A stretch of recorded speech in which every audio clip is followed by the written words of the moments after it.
Selamat datang kembali di channel Catatan Jul Masri. Ya, kali ini saya bersama artis papan atas.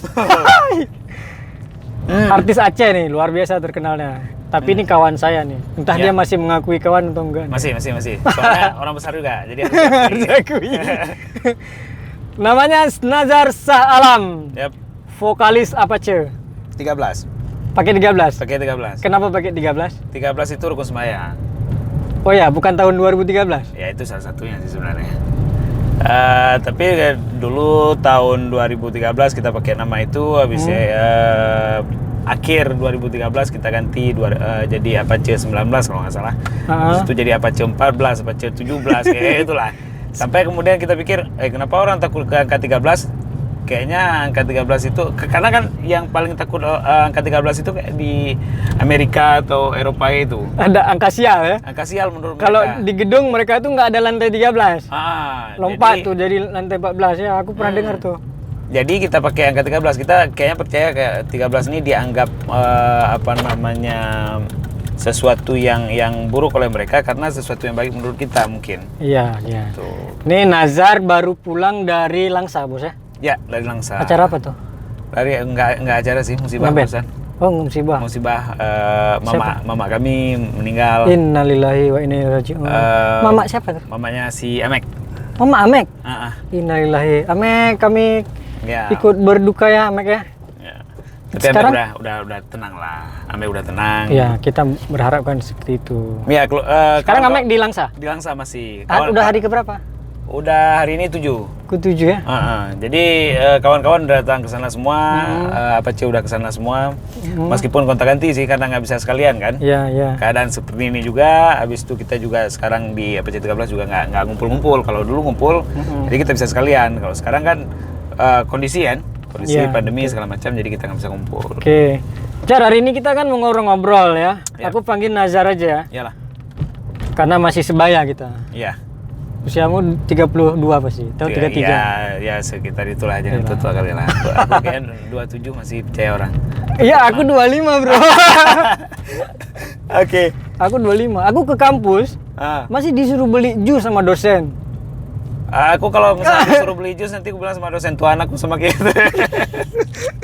Padahal anakku udah 2. Tapi kayak gitulah risiko kita jadi orang-orang. Ya orang-orang yang awet ya. Awet. Nggak bisa dibilang kecil sih, awet. Awet. Tapi bagi istri ancaman sebenarnya. Kadang-kadang. Aku selalu disuruh pakai cincin kawin, tapi aku nggak mau. Aku nggak. Kami orang kampung, jadi nggak pakai cincin kawin. Nggak ada nih, nggak ada. Jadi komitmennya di hati aja, ya kan? Kita saling percaya. Iya. Karena esensi dari hubungan percintaan, hubungan rumah tangga itu di hati. Iya, betul. Kita nggak mau terjebak pada simbolistik. Iya. Apalagi yang kayak misalnya kalau saya kan lebih di dunia industri musik nih. Industri musik kan pasti banyak ketemu sama model lah segala macam gitu. Jadi kalau misalnya kita nggak bisa jaga diri juga istri nggak mungkin percaya. Tapi sejauh ini masih aman lah. Masih ya, masih percaya. Insya Allah. Mudah-mudahan, Jar. Ya. Satu seumur hidup dan sampai nanti di hari akhirat kan. Masih bareng. Ya. Kalau aku punya prinsip kayak gini. Apa? Kalau nanti di hari akhirat misalnya aku mendapatkan 7 bidadari, aku bilang ke malaikat, udah nggak usah 7, aku kasih 1 aja lah, Pomacedah. Pomacedah. Itu yang judul lagu baru ya? Enggak. Kebetulan aku namanya Cedah, jadi untuk ibunya kan dia panggil Poma. Oh iya. Jadi Pomacedah ya. Pomacedah dan aku ayah Cedah. Oke. Jar, aku mau nanya nih. Kau kan udah jadi artis ya. Kalau di tingkat di Aceh, udah cukup terkenal lah menurutku, terutama sekali di kalangan anak-anak muda. Kalangan kita lah. Kalangan ABG bos. Anak mahasiswa, siswa SMA, itu mereka selalu nyanyi Apache. Di mana-mana kita dengar lagu Apache. Alhamdulillah. Nah, aku mau tanya, apa yang Nazar rasakan ketika berada di panggung dan ada ribuan orang di bawah sana tepuk tangan buat Nazar? Sesuatu yang beda ya, maksudnya gini, dulu waktu kecil aku pernah bermimpi sih mau jadi penyanyi, karena aku dulu lihatnya ada keyboard bongkar, ada keyboard bongkar di kampung kan, jadi ada seorang dari kampung kami itu, ada satu orang yang memang pandai kali nyanyinya di situ, cukup entertaining, dan dia selalu kalau dia muncul orang pasti suka gitu, jadi aku pengen seperti itu. Nah waktu kan dulu di kampus kita masih nulis segala macam. Tapi aku masih nyimpan mimpi itu. Dan sejak usia berapa tuh? SMP atau SMA mulai suka. Ada keinginan kayak gitu? Kayaknya SMP lah. SMP mulai. Kenapa ada? Aku nonton ini dulu. Ketertarikan kayak gitu. Nonton ada lagu dangdut itu Abim Ngesti. Lagu yang kalau orang zaman kita tahu lah ya kan. Akulah si raja dangdut itu kan? Itu. Yang mengentam dunia. Ya. Kan lagu dahsyat. Oh, itu dahsyat. Tapi kayak dia usianya nggak panjang ya? Nggak panjang. Aku suka sama Abim Ngesti ini dan kuliah dia di panggung bagaimana, kemudian kuliah juga Cik Jah nih di kampung aku nih, artis keyboardnya juga keren di panggung. Dan aku mulai suka nyanyi, waktu itu masih nyanyi lagu Bang Ramlan Yahya, apa KR, Marcelina. Marcelina. Marcelina. Aku ingat banget tuh. Iya, habis itu kayaknya aku inilah, maksudnya aku punya bakal lah untuk nyanyi kayaknya gitu waktu itu.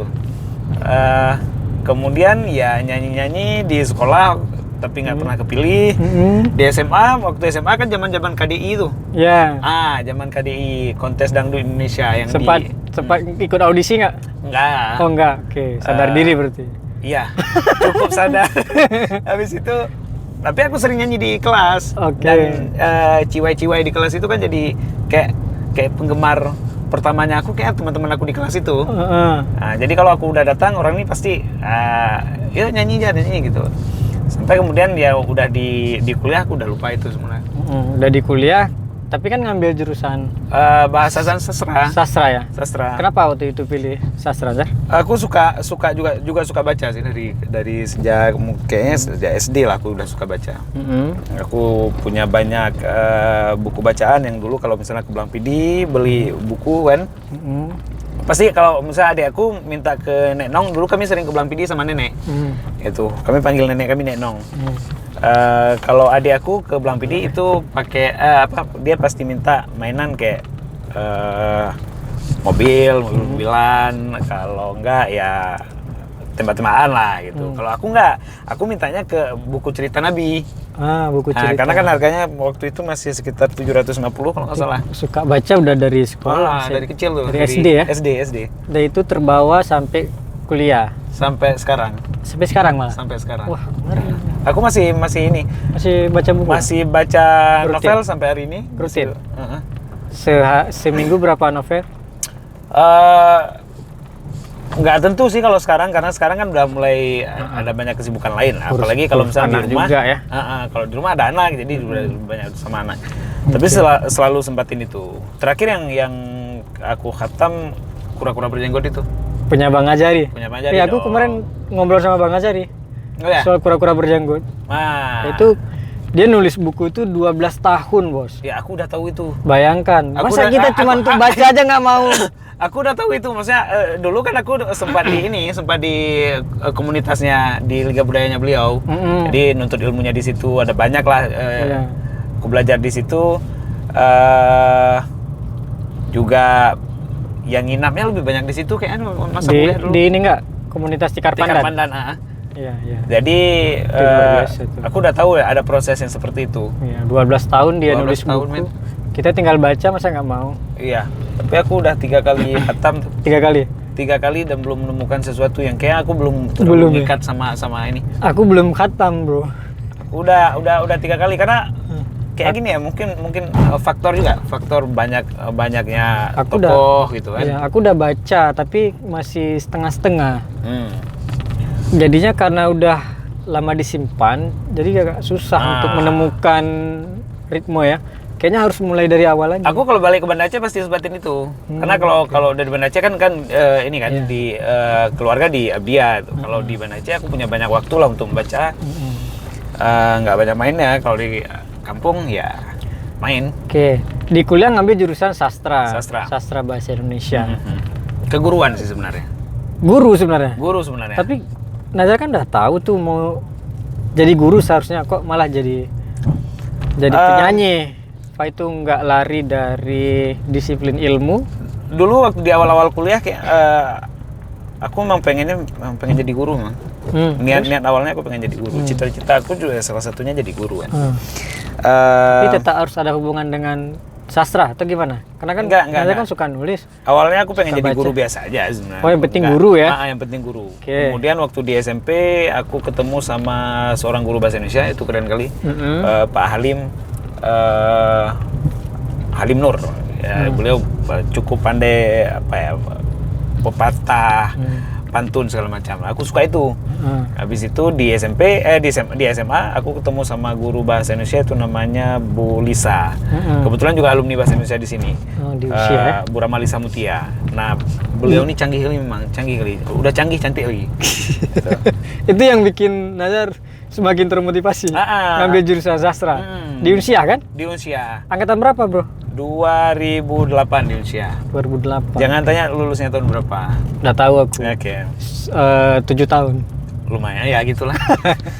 14 semester. Makanya lahir ini lagu Lemahan Muda. Kali kuliah. Ya, aku sebenarnya dulu juga mau ngetes di bahasa Indonesia Unsia. Tapi kelewatan. Nggak lolos aku. Gini, sebenarnya aku udah kuliah di UIN dulu sebelum di bahasa Indonesia. Aku kan lulusan lulusan sekolahnya 2007. Oke. 2007 ada undangan ke Unimal itu di Teknik Arsitek. Sempat ini juga. Kemudian kayak nggak pas lah, udah bukan passionnya kita di situ kan. Habis itu 2008 ikut tes, lulus di UIN. Pengumumannya kan duluan UIN. Betul. Di jurusan apa? Ada perpustakaan. Oke. Tapi tes juga di Unsia. Di Unsia tes juga. Di jurusan bahasa Indonesia. Di jurusan bahasa Indonesia. Lewat di Unmuha tes juga. Banyak kali, Bro. Ya, dan alhamdulillah lewat semua sebenarnya. Ngeri nih. Cuman Nazar ini memang anak pinter nih sebenarnya. Cuma gayanya aja agak ugal-ugalan. Aku kadang-kadang merasa. Justru aku yang pengen sekali aku dulu kuliah di bahasa Indonesia. Di Unsia. Ya itu kalau di bahasa Indonesia itu memang pilihan dari awal. Maksudnya niatnya waktu ke Banda Aceh tes 2008 itu memang niatnya kalau lulus di bahasa Indonesia aku bakal kuliah di bahasa Indonesia aja lah gitu. Cuman karena di awal-awal kuliah kan, di awal kuliah aku tetap menarik nih di adab. Jadi kuliahnya 2.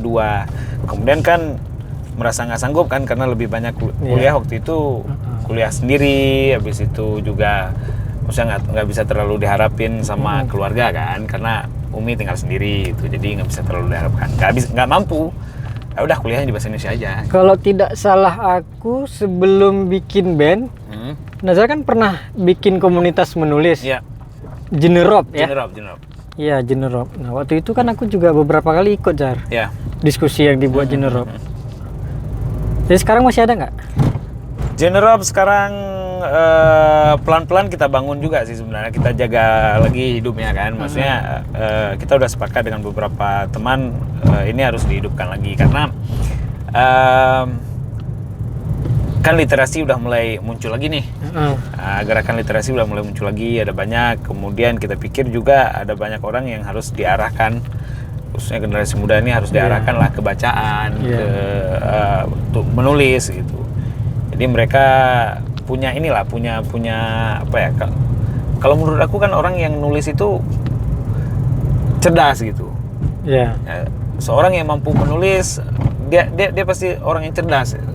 Iya, betul tuh. Aku sepakat karena aku penulis. Iya. Dan kawan-kawan aku banyak penulis sebenarnya. Aku penulis berita tapi kan sama aja. Penulis berita kan juga harus butuh ini kan. Karena nggak semua orang bisa nulis, men. Soal kayak kita lihat di medsos misalnya, di Instagram misalnya kan, atau di Facebook, itu nggak semua orang bisa nulis. Nulis bagus ya, nulis baik gitu. Jadi kalau orang yang memang bisa nulis dengan baik, itu artinya pemikiran dia juga insya Allah baik gitu. Ya, jadi Nazar belajar nulis di mana? Aku belajar nulis awalnya di kampus, di bahasa Indonesia sama ya senior-senior, kemudian juga sempat di komunitas Tegar Pandan dengan Bang Azari, dengan Bang Akmal dulu, Mbak Akmal Emrum, ada beberapa lah guru-guru di komunitas Tekar Pandan. Sama kemudian ya belajar sendiri. Oke. Aku kalau nggak salah Najar kan mau bikin novel kemarin. Iya. Udah jadi? Kebetulan nih. Karena Najar pernah ceritain ke saya waktu itu aku lagi siapin novel. Ya. Tapi tiba-tiba justru yang keluar album. Betul. Aku nunggunya novel kok keluar album. Iya, aku juga nunggunya novel. Jujur ya, aku kalau disuruh pilih misalnya nulis atau nyanyi, aku lebih suka nulis. Gitu. Oke. Kawan-kawan aku di Apache juga paham itu. Makanya tugas aku di Apache lebih banyak ke nulis lirik. Oke. Nah, jadi novel aku kebetulan tadi pagi jam 11 siap. Dihubungi sama penerbit, sama editornya. Dan insya Allah pertengahan 2021 katanya. Gila ini bos. Oktober kita mulai diskusi lagi karena proyeknya kan sempat terhenti nih. Maksudnya ini udah di penerbit? Udah di penerbit sekarang. Tinggal nunggu cetak atau gimana? Harus ada review lagi? Review kemudian ya tinggal nunggu cetak. Tapi insya Allah. Judulnya apa? Judulnya rahasia dulu ya.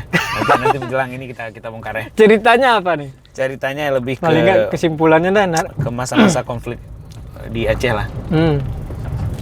Cuman aku mau lihat kayak gini.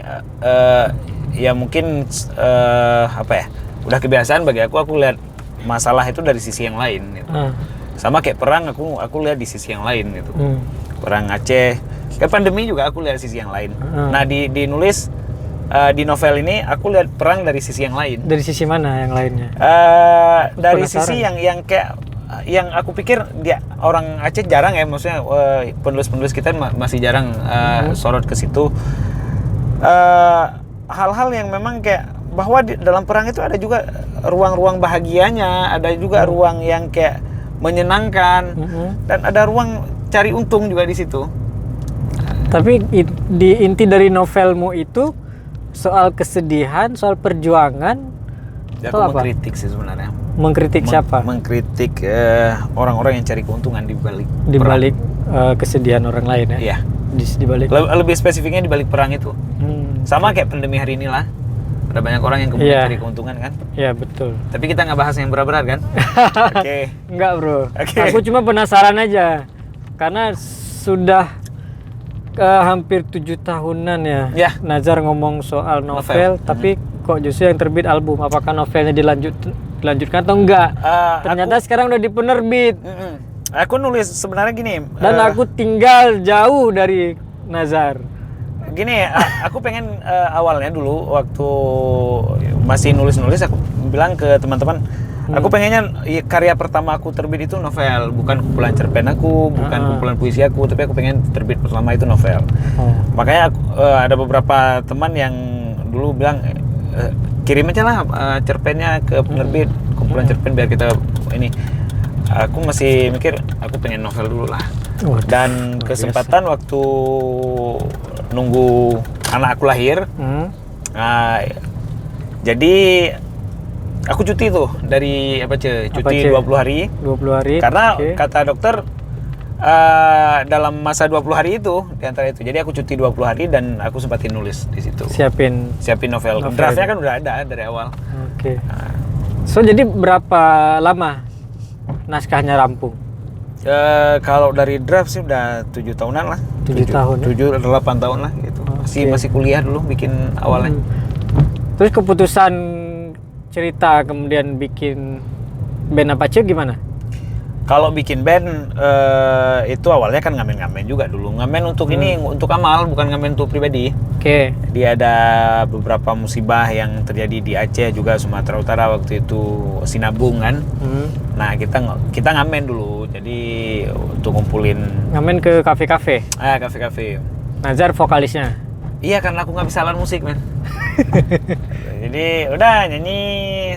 Kemudian di Piasan Seni kebetulan juga ada ini kan salah satu acara di Aceh kan. Jadi kita diminta tampil, kita bikin lagu. Ternyata kata salah seorang musisi senior di Aceh, ini bagus nih lagunya. Lagu apa waktu itu? Waktu itu masih kita belum produksi sih lagunya Dena waktu itu. Shalala Dena, si Dena gitu. Jadi Tapi nggak jadi produksi lagunya. lagunya nggak jadi produksi, lagu lain justru diproduksi. Itu lagu bersejarah, Bro. Iya, cuman kayaknya nanti bakal insya Allah. Ya, jadi album baru. Dan ya keterusan lah. Keterusan Dari situ manggung waktu Piasan Seni. Abis itu manggung di kampus-kampus. Kan kita banyak kawan ya. Waktu itu timnya siapa aja? Aku sama Ikram masih di awal, yang perkusi. Ikram Ikram yang mana sih? perkusi. Yang mana orangnya? Yang patah gigi. Yang rambut keribu itu? Ya, Kribo. Ya. Oh enggak, itu satu lagi. Itu nggak terlalu ngapace tuh. Oke. Jadi dia ya ini aja. Itu si Amek belum Si Amek gabung, belum, Amek belum. Jadi masih sama Ikram pertama, udah lama sama Ikram, baru kemudian ada Amek. Jadi setelah itu musyawarah sama Ikram, ayo kita bikin band. Bikin band. Itu bikin band pun karena hari anti korupsi kalau nggak salah. Hari anti korupsi kita ditanya nama bandnya apa. Jadi kita kan nggak tahu nih mau bilang apa. Udah apa aja lah. Gitu. Waktu itu kan aku sering nulis Cang Panah Di koran Harian Aceh itu. Harian Aceh, aku juga beberapa kali ngisi itu. Nah di situ kan ada namanya geng Apache kan. Dari situlah ambil nama Apache itu dulu pertama. Itu spontanitas. Spontan waktu itunya aku bilang aja Apache aja lah. Oke, Apache. Habis itu Ikram bilang biar ada tanda kita taruh angka lah di belakang. Oke. 13 itu tahun 2013. Karena tahun 2013 ya. Kemudian bikin album pertama. Album pertama. Gimana ceritanya? Album pertama apa sih? Bek Panik ya? Bek Panik. Album pertama itu kita udah rekam lagunya tahun 2014. Lagunya kita udah rekam 2014 ke 2015 itu pertengahan 2014 ke 2015 itu kosong, kita udah ada di situ draftnya aja, udah ada dummy-nya kan. Kemudian kita nggak bikin apa-apa sampai 2015 itu kita sepakat bikin videonya, kita bikin albumnya Bek Panik gitu. Sebenarnya bukan Bek Panik album. Seharusnya bukannya ini Lemah Muda. Judul albumnya? Rencananya Lemah Muda. Tapi begitu kita posting Bek Panik, orang langsung terima tuh. Iya, karena itu kayak jadi jargon gitu loh. Waktu itu kan mau pilkada kalau nggak salah. Iya. Iya, betul. Mau pilkada. Ya kan banyak tuh orang-orang di Facebook Bek Panik. Iya. Bek Panik itu artinya jangan panik. Iya. Ya kan? Ya. Orang nyerang lawan kan? Nyerang lawan kayak gitu. Bek Jadi Panik. Di bawahnya ada tagline Bek Panik. Bek Panik. Gitu. Itu yang kemudian bikin album Bek Panik itu cepat diterima pasar waktu itu. Kalau nggak salah aku kan ngikutin. Aku setiap gerakan Nazarnya aku ikutin. Oh ya. Aku juga sesekali sih ikutin. Oke. Jadi di Bek Panik itulah meledak awalnya. Berapa yang terjual waktu itu? Itu sampai hampir ke 50-an ribu keping. Itu banyak nggak tuh ukuran di Aceh? Untuk ukuran di Aceh lumayan waktu itu. Satu keping 20.000 ya? Iya, tapi itu masalah harga pasar gitu. Orang juga udah tahu bos harga kaset. 20.000 di pasar, tapi yang masuk ke ini nggak segitu. Iya tahu aku, itu kan nggak sampai setengahnya. Iya. Jadi agak berat memang. Agak berat sebenarnya di penyanyinya. Tapi waktu di Bek Panik itu kita dapat untung lah. Produsernya sampai beli mobil loh. Terus produsernya ganti. Kemudian itu nggak usah kita bahas. Waktu ganti produser yang menggantikan itu beli mobil juga. Weh. Siapa yang mau jadi produser Nazar pasti bakal kaya nih. Iya. Penyanyi sendiri gimana? Alhamdulillah. Udah beli mobil juga? Ya alhamdulillah. Alhamdulillah. Cara artinya menjadi penyanyi di Aceh juga bagus ya untuk finansial. Iya, gini. Gimana? Aku kemarin ada sempat ngomong tuh di podcastnya si Ican. Ini dikit aja lah. Ya. Jadi aku bilang sebenarnya jadi penyanyi di Aceh ini kita punya 3 pintu nih, pintu pemasukan. Ya, dari panggung, dari fisik, VCD itu segala macam, atau dari website ini, dari daring kan, online gitu. Ya. Jadi di 3 pintu ini, nah kalau sekarang kondisi hari ini kita kan kaset udah susah nih. Di panggung juga nggak sembarangan, maksudnya bukan kita bilang apa ya, maksudnya talent yang dipanggil di panggung itu kayak ada syarat tertentu lah. nggak Nggak asik lah semua pokoknya. itu. Pokoknya suasana seperti biasa nggak dapat lah kalau ngeband sekarang ya. Kalau sekarang ya, abis itu dengan ya kita nggak bahas keadaan kondisi panggung hari ini, tapi kita bahas yang kayak misalnya panggung, misalnya panggungnya ada gitu, tapi panggung juga nggak untuk semua gitu men. Iya betul. Jadi memang ada ya mungkin ada apa ya semacam syarat tidak tertulis lah untuk naik panggung itu. Iya. Jadi kalau sempat naik panggung lumayan sih masukannya. Iya. Itu lagu-lagu di Apache yang tulis Nazar semua. Enggak semua, kalau lagunya ada kawan-kawan juga sih, Ikram, Amek juga, Dapu juga sempat nulis lagu. Tapi dominannya Kalau kayaknya lirik, Nazar ya. lirik, Lirik itu irama ya? enggak lirik syairnya. Oh syair, itulah. Oh iya. Kalau lagunya Syair. bisa jadi siapa aja di kita sih. Tapi kalau Maksudku lirik lah. kalau lirik aku Semua. semua. Wih. Itu karena Nazar punya Basic sastra. basic sastra ya. Itu satu, habis itu Itu yang kemudian bikin Apache juga unggul dari band-band yang lain kali Jar. Alhamdulillah. Karena dirimu kan bisa nulis lagu tanpa harus menunggu tawaran lagu dari orang kan? Iya. Tanpa Selain harus- itu juga kawan-kawan kan gini, kita duduk dulu, rembuk dulu, kita mau bilang ini nih gitu. Jadi di antara kawan-kawan kayaknya yang gokil cara pikirnya Ikram itu gokil cara berpikirnya. Jadi dia paling kasih, "Bang, pokoknya bikin lagu yang kayak gini lah, yang kita hina orang nih gitu ya." Ngeri kalian nih. Bikin lagu aja harus hina-hina orang. Iya, Mona kan hina kawan itu. Oh iya. Lagu Mona tuh hina kawan. Ada kawan aku namanya si Kaidir nih. Dia bakal nonton itu. Iya betul. Terus. Si Kaidir ini- Kaidir dengar nih. Iya, si Kaidir putus cinta nih. Oh, enggak putus cinta sih. Dia suka sama si Mona, Monanya nggak mau. Mona itu ada lighting aku. Oh itu Mona nama beneran. Nama beneran itu.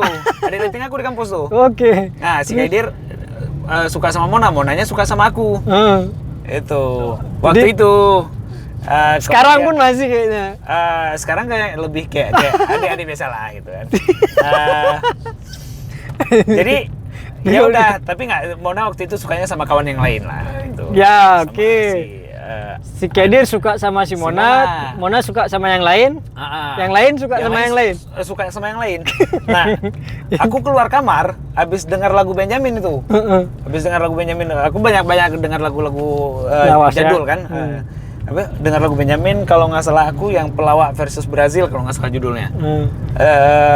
Aku keluar ambil gitar. Si Kaidirnya lagi duduk tuh di ruang tamu. Udah nyanyi terus. Kebetulan si Amek rekam. Udah nyanyi. Udah kayak gitu. Ketawa-ketawa lah kita. Habis itu dengar sama si Amek. Bagus ya lagunya. Sama kayak lirik yang Sama, nggak ada ubah sama sekali. itu spontan bos. Spontan men. Apache 13 banyak bikin lagu spontan. Oh iya.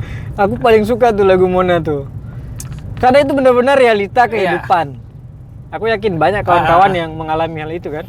Iya, dan aku kalau Mona misalnya, kalau Mona di panggung tuh kayak lebih apa ya, asik ya, maksudnya aku kayak bayanginnya si Monanya sama si Kaidir dulu nih. Kita bisa bayangin itulah gitu. Si Mona udah nikah? Mona udah nikah, udah punya Kaidir? anak juga. Kaidir belum. Kan Kaidir tuh orang hidupnya nggak jelas nih, sekarang kayak baru jelas. Terus Kaidir masih suka sama Mona sampai sekarang? Kaidir kita nggak tahu ya dia suka sama siapa sebenarnya.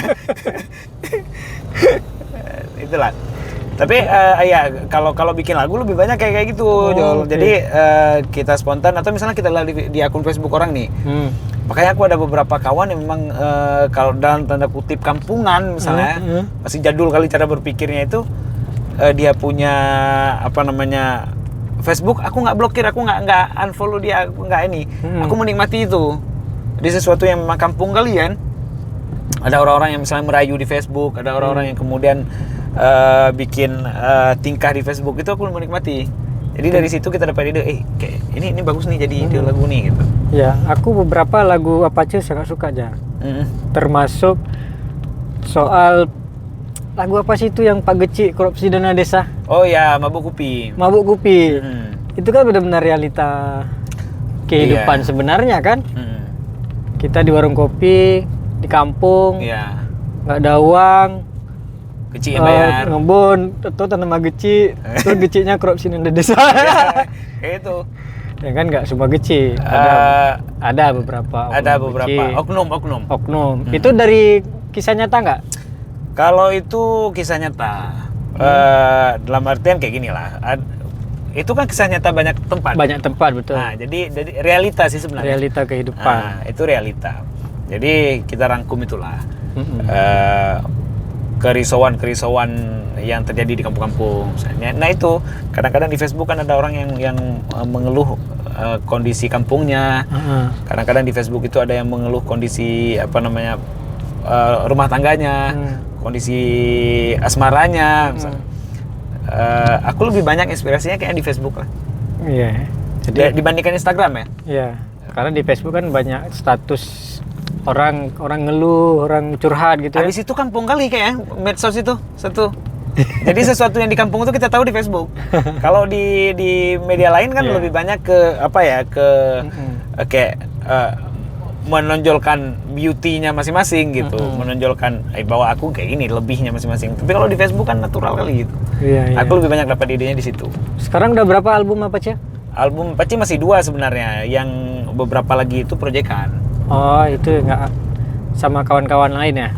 Sama kawan lain. Nanti album pertama Bek Panik, yang kedua Utang Jelame. Utang Jelame, yang kemudian ada si Miftah. Yang ada Miftah. Ya, ada Miftah sih sebenarnya di Utang Jelame, tapi Miftahnya baru muncul di Saban Sama. Itu album proyekan. Yang sama Miftah yang terakhir tuh Suluh itu bukan album. Suluh itu album proyekan. Oh, album proyekan. Bukan album Apache-nya. Oke.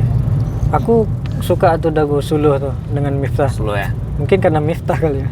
Karena Miftah. Bukan karena Nazarnya. Iya, aku yakin karena itu. Tapi cewek-cewek pasti karena aku. Aku nanti kapan-kapan minta izin untuk ngobrol sama Miftah aja ya. Oke, boleh. Aku sama Miftah kan gini, Miftah tuh udah kayak adik aku memang. Gitu. Jadi memang udah dekat kali, sama suami dia juga udah memang baur kali gitu. Jadi ini juga rencana podcast dengan suami dia nanti. Jadi kalau kita memang udah kayak keluarga besar di Apache ya? Itu. Iya, betul. Dan di antara keluarga besar itu Miftah satu yang masuk. Jadi Apache itu sebenarnya personilnya 5 plus Miftah. Itu. Jadi memang Miftah yang tetap sama kita itu. Istimewa. Iya, Jar. Kalian atau Nazar lah. Itu kalau nyanyi untuk diri sendiri atau untuk orang lain? Aku enggak, Apache ya. Apache itu punya prinsip yang sama. Apache, okay. Kami nyanyinya untuk diri sendiri. Maksudnya gimana? Kami gini, yang penting kami suka aja udah gitu. Persoalan orang nggak suka dengan itu urusan lagu, orang. Urusan gitu. orang. Sama kayak kita bikin kue kalau menurut kami ya. Kayak kita jualan kue. Perkara kemudian kita bikin kue yang kita suka. Kalau nanti orang nggak beli, ya udah kita suka. Bisa kita makan kan. Nah gitu juga di Apache kayak gitu kita pikirnya. Kita bikin lagu, kalau kita nggak suka kita nggak bikin. Oke. Ada banyak lagu yang di draftnya kita itu, ada banyak di playlistnya kita. Tapi ya kita nggak record karena kita nggak suka. Oke. Yang penting karena kalau kita sendiri nggak suka, gimana orang mau suka kan? Iya. Secara logika kan gitu. Iya. Oke, Jar, kita lanjut, Jar. Oke. Apa sih sebenarnya kekuatan dari lagu-lagu Apache? Sejauh ini yang kita dengar dari kawan-kawan sih, katanya salah satunya lirik, sama satu lagi keunikan musiknya. Karena kan dulu musik di Aceh ini lebih banyak didominasi oleh musik-musik yang beatnya kayak beat India, Arab gitu kan. Nah pas kita muncul, kita punya beat-beat baru lah yang kita beri ke penggemar atau pendengar musik Aceh. Lebih orisinil nggak? Orisinil nggak tuh lagu Apache? Ya insya Allah orisinil. Nggak jiplak? Kita anti sama yang namanya jiplak. Kenapa? Anti aja, karena itu kan kalau dibilang mencuri itu di atas daripada mencuri ya. Aku selalu bilang kayak gitu, karena orang udah berkarya di luar sana. Kita tahu bagaimana capeknya berkarya. Kita bikin satu lagu itu sampai mungkin seminggu, 2 minggu, sebulan, 2 bulan, ada yang bertahun mungkin kan. Nah setelah lagu orang selesai, kita tinggal ambil, tinggal ubah sedikit, produksi jadi klaim karya. klaim itu karya kita, kemudian kita ambil keuntungan dari apa yang orang pikirkan bertahun-tahun atau berbulan-bulan, berminggu-minggu itu. Tapi kan di Aceh kayaknya praktek kayak gitu udah sering loh. Sering. Ya kan?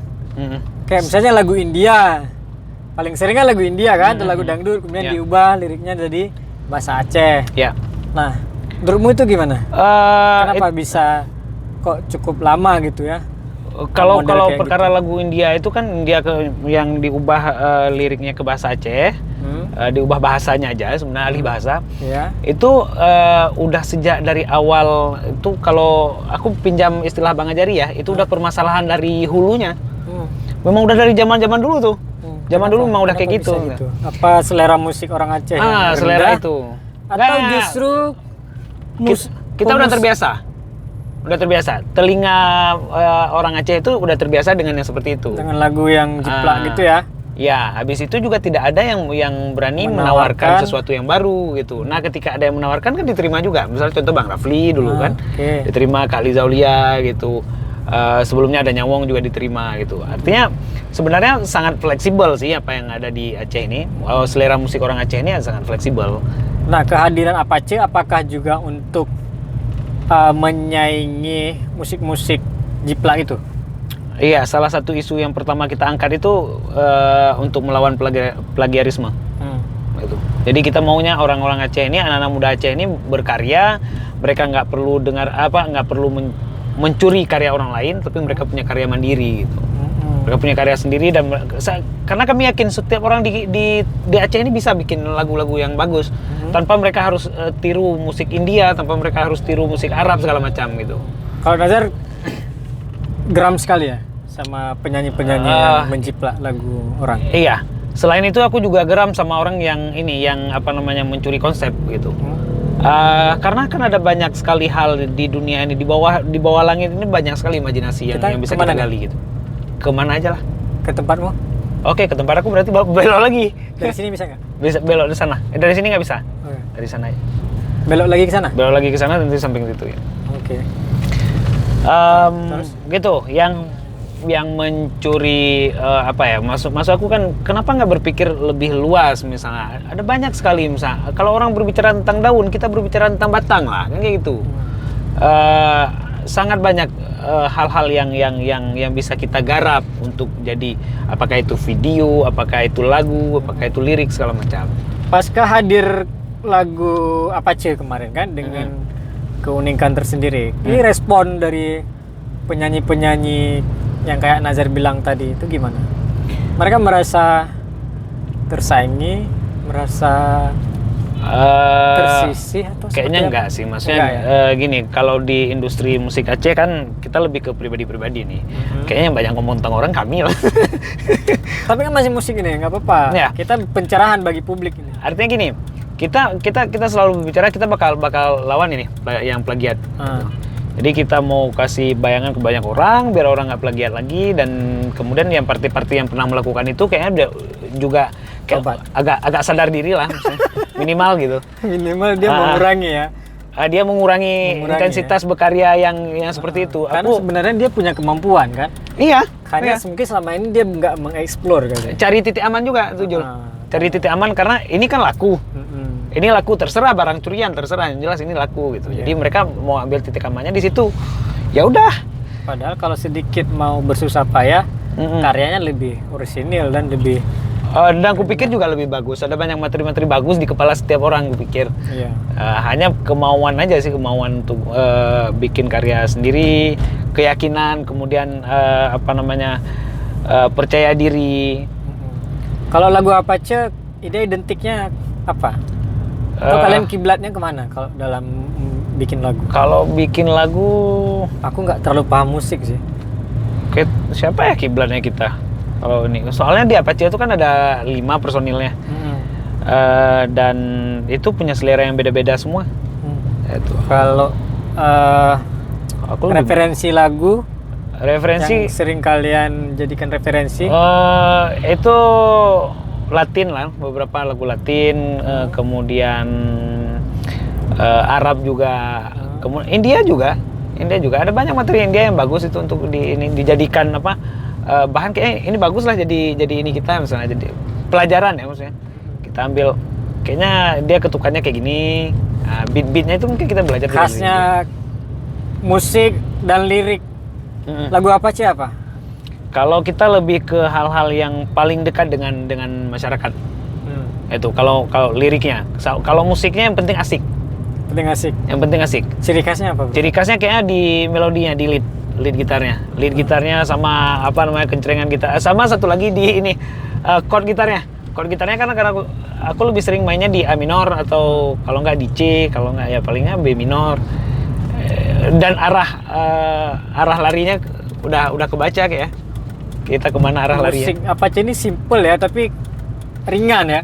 Ya ringan. Enak tapi didengar ya. Karena tujuan dasarnya kita ngeband dulu juga biar lagu kita ini bisa dinyanyikan ketika mereka duduk lagi duduk ngejam sama kawan-kawan atau lagi ngopong lah minimal. Lagi jalan rame-rame mereka bisa nyanyi di ini kencang-kencang gitar. Oke, Jar, rencana ke depan apa, Jar? Untuk band Apache. Album ketiga Udah digarap atau belum? udah digarap, kita udah punya bahan semua. Kita lewat sini ya. Udah cukup untuk bikin album ketiga. Apache hampir nggak pernah ribut kekurangan bahan. Kita sering ribut karena kelebihan bahan. betul Jol. Karena kan kita gini, kadang-kadang nanti kawan Ikram misalnya punya materi. Dia kirim nih ke kita. Habis itu kita bikin. Habis itu nanti Amek punya materi. Dia kasih ke kita. Kita bikin lagi. Sampai nanti pas ngumpulin, udah kebanyakan nih. Nanti kita sortir lah. Nah di sortir ini kita ribut nih. Kayak kita mau inilah, kita mau itulah gitu. Jadi rencana kapan peluncuran album ketiga? Kayaknya 2021 lah. Karena sekarang agak susah ini Jol. Karena Kondisi pandemi ya. Corona ya. Kita jadi agak susah ngumpul. Kita juga agak susah ke studionya juga agak susah. Sekarang personilnya di Banda Aceh semua atau di kampung? Enggak. Amek sekarang masih di Langsa, tapi Amek lebih sering di Banda Aceh. Kemudian si Dapunya juga ada di Banda Aceh sih. Oke. Sama Ikram paling mereka bertiga yang di Banda Aceh. Berempat sih kayaknya sama aku yang ada di kampung. Jadi dirimu bolak-balik ya? Bolak-balik. Karena istri orang sana ya? Istri orang Abdia, keluarga di Abdia semua. Dan kalau aku memang lebih menikmati bolak-balik itu. Oke.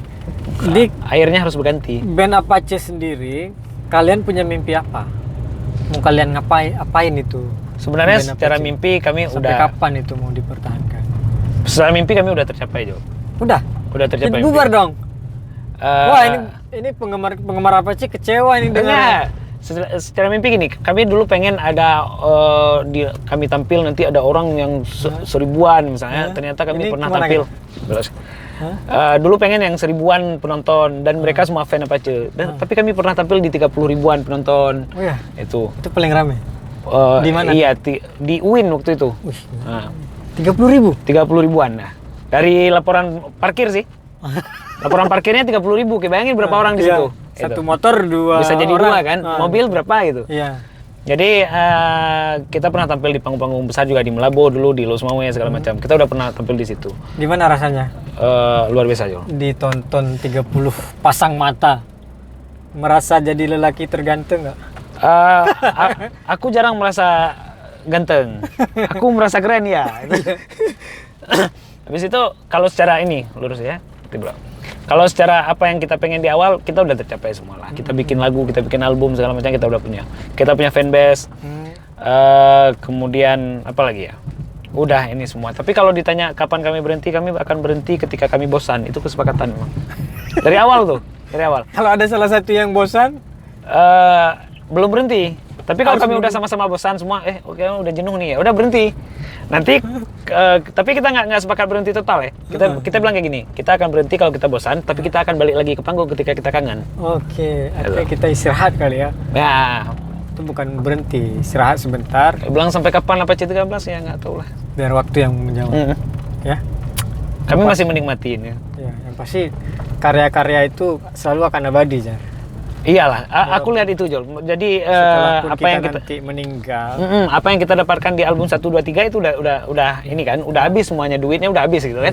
Tapi kenangannya enggak. Iya, kadang-kadang kita justru merindukan diri sendiri kan. Iya. Si aku dulu kayak gini. Iya kan? Iya. Iya kan? Aku sering gitu. ketika kita melihat misalnya karya-karya kita 5 tahun yang lalu, kita kan kangen dengan masa itu. Iya. Dan karya itu menjadi semacam jembatan untuk kita kembali ke masa lalu. Iya. Terima kasih kawan-kawan telah menemani saya sama Nazar Apache cari kopi sore. Kita saat ini sedang berada di depan Sada Kopi. Kopi dulu. Bilang dong, jangan lupa like, subscribe, dan yang pastinya nonton terus lah yang paling perlu nonton terus akun Catatan YouTube-nya Jul Masri. Ini kayaknya bakal banyak yang seru-seru nantinya nih ke depan. Aku cuma pembukanya kayak. Iya, aku pembuka yang seru. Nanti kemarin tuh ada Bang Ajari ya? Bang Ajari kemarin. Iya, aku belum habis nonton tuh. Ya, aku keren. Memang dia fokus ke orang-orang keren di Aceh. Kalau kalian mau ini ke orang keren ya carinya di ini catatan Jul Masri. Karena gini, Zar. Aku senang punya kawan-kawan tokoh di bidang masing-masing. Iya. Nazar salah satu, Bang Ajari dan banyak yang lain. Banyak kan? yang lain. Yang selama ini kita kan berkarya sama-sama sebenarnya. Namun aku di bidang jurnalistik, kalian di bidang yang lain. Iya.